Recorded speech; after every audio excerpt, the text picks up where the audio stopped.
Hey guys, thanks for checking out episode 2 of the Road to Anaheim 1 series. Today I'm joined by SYS team member Ethan Parks. How you doing today, Hello. Ethan? I'm doing well. So, you looking forward to this upcoming season? Yeah. Yes and no. I've been kind of burnt out, honestly, with MXN lately, but every off season it's like, yeah, I'll start playing more, and then it gets me exciting. Like, okay, now I want to race.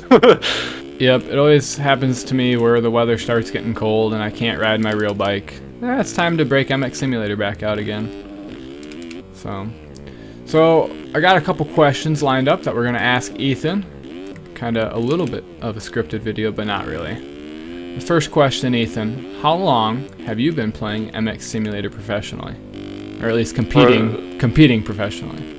Alright, so I think we debuted pro the same race, which was like Hangtown 2016.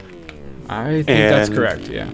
So yeah, 2016 was when I started doing MX Simulator professionally, I guess.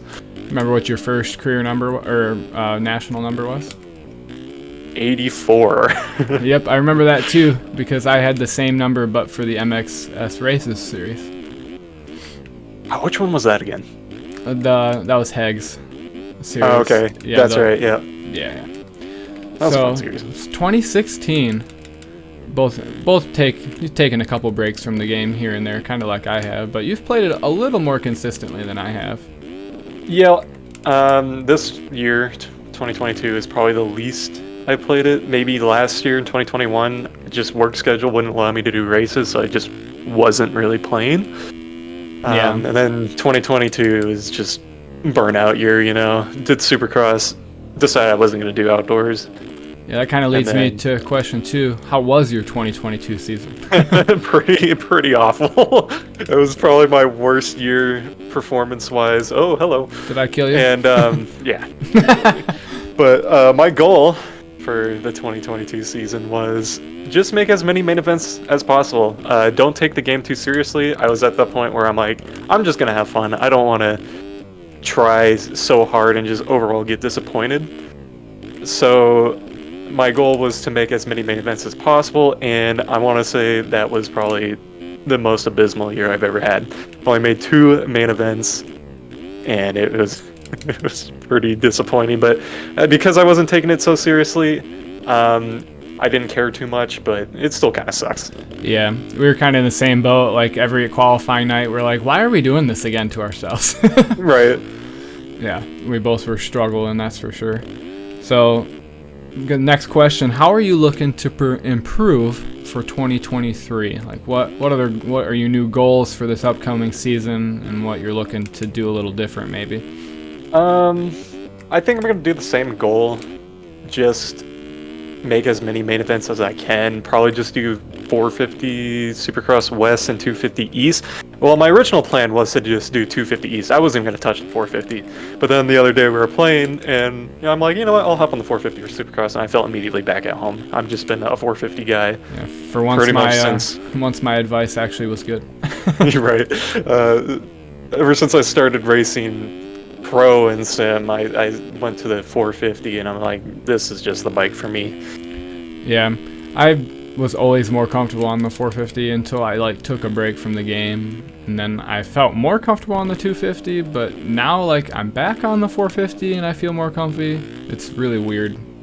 Yeah, so most of this off-season racing, I was doing the MPH series, and I was just racing exclusively the 250 just to get me prepared for East, but it was just not going so well.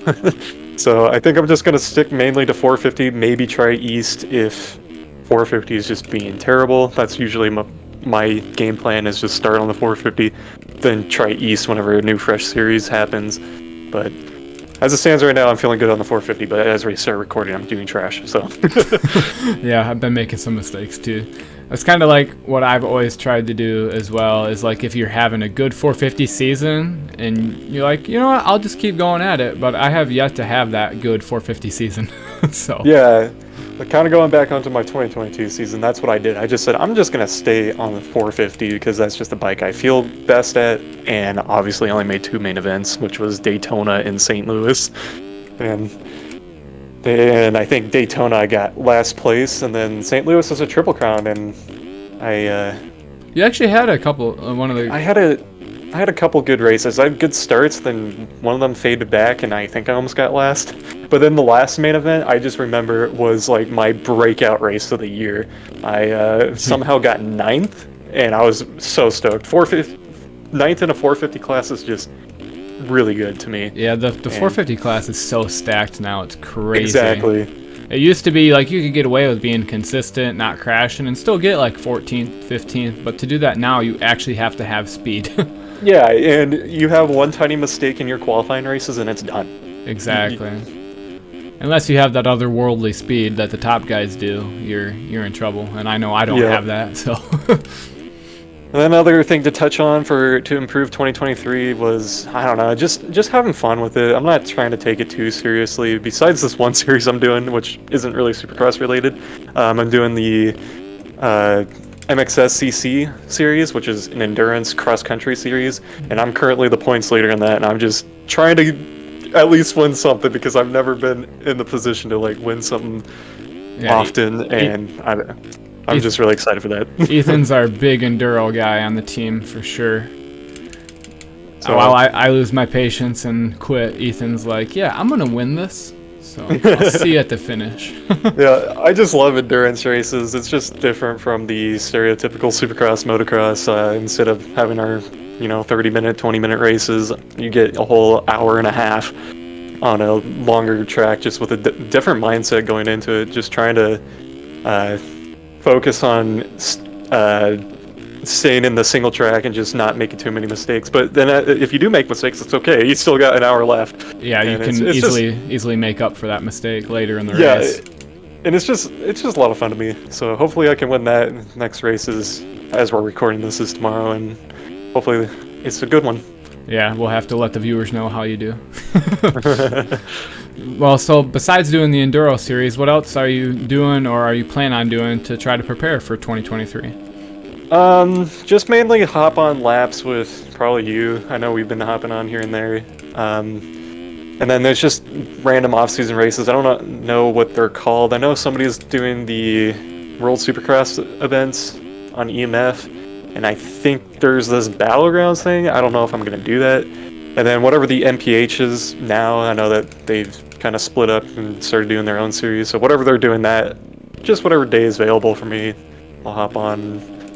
Yeah, having all these different little series to do in the off season are really helpful to prepare, because like you can play by yourself in single player with a couple other people, but actually having other guys out there eroding the track how it would most likely be in the RF series is super helpful to get back in the flow of things. So my last question for you, Ethan, is who is your pick to win the 450 Supercross title in MX Sim? Who you pegged for the champ? My first pick is Braden Carter, but that's because that's the only guy I can really think of right now. It's sad to think that I just, whenever I'm a racer, I kind of just focus on my own races, so I don't really pay attention to where everybody else is at, and I just know Braden's out there pretty much every single week. Yep. And he won the last 2 titles, and he's been kind of hanging out with the SYS guys and helping us out for things. I think I'm just gonna pick Braden, but just for the bias. Right. Yeah. No, I remember back when we started, way back, I knew like every racer, I knew their number. So like anytime someone passed me or I passed someone, I knew exactly who it was. That's not really the case anymore. I don't really know half the people that play anymore. Yeah, there's just so many new names up there, and just like I've never seen this guy before, since our generation's kind of already out the door. Yeah, how's it feel to be older now? Dude, it's weird. Yes, absolutely. Like we got, like you still have 12 and 13-year-old kids coming in to play the game, and we're like, holy crap, they're like less than half our age. Right. Yeah. So, well, thanks for joining me for this video. Yeah, it's a pleasure. That'll be episode 2 of I don't know how many, but figured Ethan and I have been playing a long time together, and as he is the most competitive member on the team for results and all that, definitely wanted to get him on and talk about his goals for the upcoming season. So, Thanks for checking out the video, everybody. I hope you enjoyed it. And from Ethan and I, we'll see you in the next video.